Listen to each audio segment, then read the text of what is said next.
A recent graduate pilot and top of his class, chosen for a top-secret project, took to the skies aboard a McDonnell Douglas F-4 Phantom U for his first exercise. However, as he flew above the safe Nevada desert, he noticed a MiG-21 following behind him. The pilot, startled, scoured his cockpit for a way to take out the enemy. What he didn't realize was that the U.S. Air Force had secretly acquired these fighters in order to learn more about Soviet aircraft engineering. Nobody knew that the Western superpower had a secret squadron of Soviet fighters in combat service, not least of all the Soviet Union.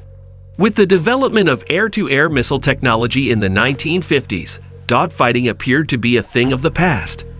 As a result, aircraft engineers at the country's largest manufacturers began prioritizing other factors when designing new aircraft.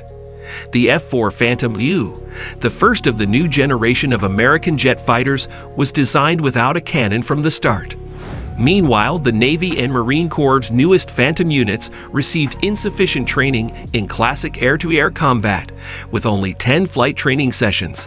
As the new decade began, only a few pilots were familiar enough with the craft. The start of the Vietnam War would quickly make top officials regret their decision.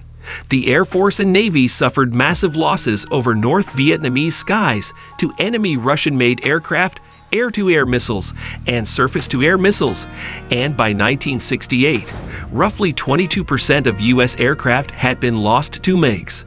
Both the Air Force and the Navy ran several specialized training programs to improve their accuracy ratio and reinvigorate the American fighter force's ability to dogfight.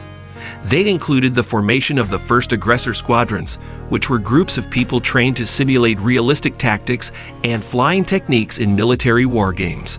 During the initial tests, no Navy pilot was able to defeat the MiG-17, according to unclassified data. Colonel Gale Peck, a Vietnam veteran, came up with the idea of a more realistic program to practice aerial combat using real enemy aircraft after being dissatisfied with the Air Force's fighter pilot training.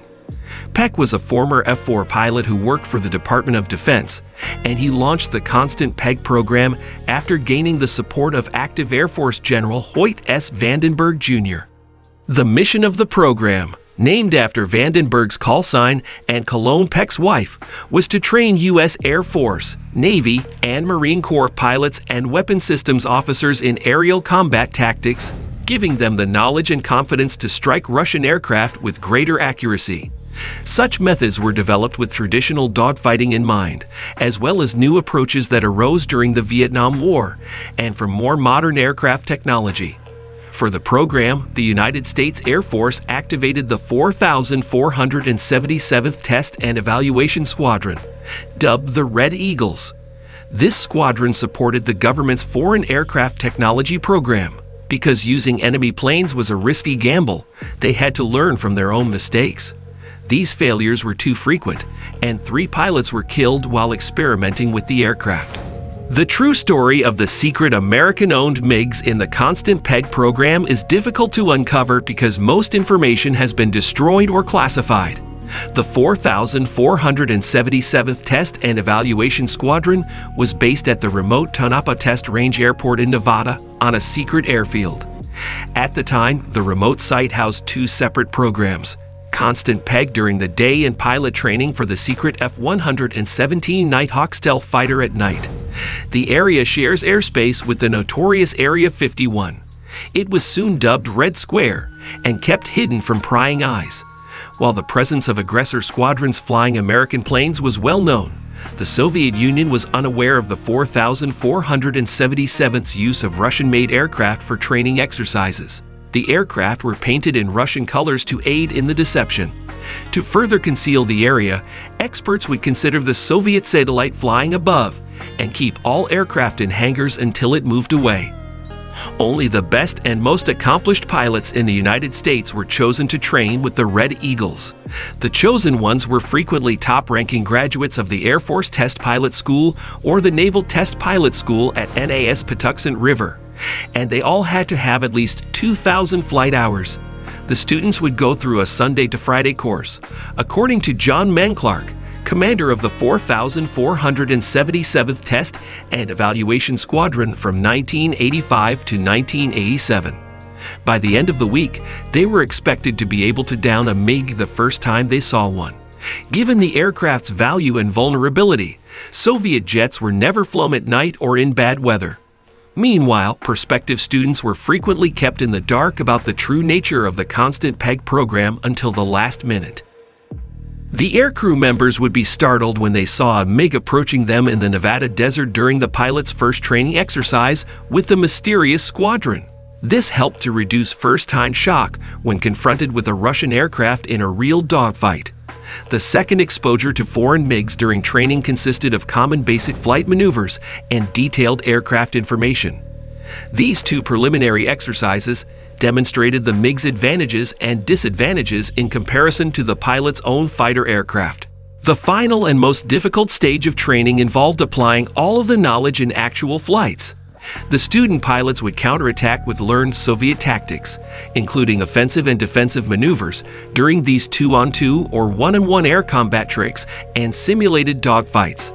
The pilots would then engage in extensive debriefing sessions following each training phase to reinforce the most effective attack methods. The Air Force's fleet of Soviet aircraft grew in both reliability and numbers over time, and the Red Eagle's squadron expanded operations to include multi-aircraft training sorties as well as participation in large-scale combat exercises conducted by the USAF. The MiGs also pretended to attack B-52 Stratofortress strategic bombers and C-130 Hercules transport planes, simulating troop and cargo landings. The Red Eagle's task was not to win, though this did happen frequently.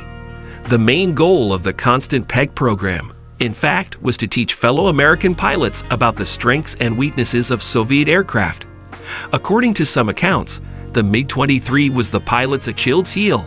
While they enjoyed its speed, members of the 4,477th reported mid-flight instability and difficulty in piloting it. With the introduction of fourth-generation fighters in the late 1980s, just as the Russian threat began to fade, the Red Eagles flew fewer missions.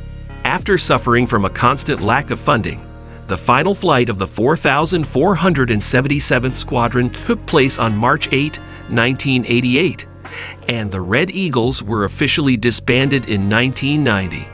The Soviet aircraft were then either used as targets in practice exercises, displayed as exhibits, or were permanently stored. In 10 years of active service, the Red Eagles flew over 15,000 sorties and trained nearly 6,000 airmen.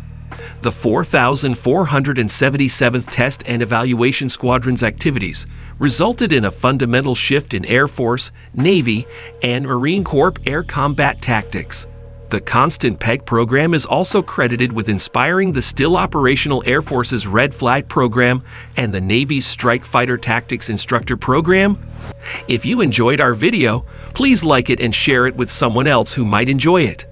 Also, subscribe to our channel for daily updates on the best warplane documentaries.